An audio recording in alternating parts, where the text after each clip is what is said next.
আজকে ভেটাগুড়িতে কেন্দ্রীয় প্রতিমন্ত্রী নিশীথ প্রামাণিকের বাড়ির সামনে কেপিপি তার সংগঠনের পক্ষ থেকে ধর্ণা অবস্থান কর্মসূচি করছে। এটা তাদের একান্তই বিষয়। আমরা যে কথাটা বলছিলাম যে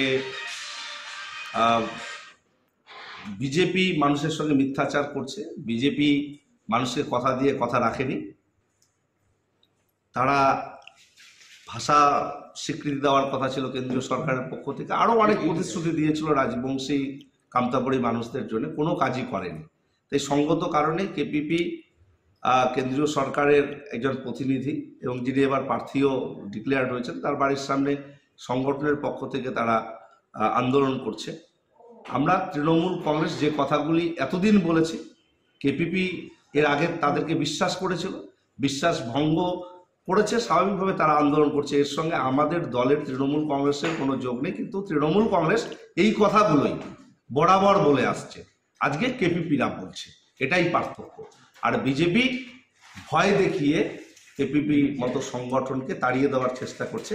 আগামী এই লোকসভা নির্বাচনে তার জবাব কোচবিহারের মানুষ দেবে এবং অন্যান্য ভূমিপুত্র রাজবংশী সমাজের মানুষরাও দেবে।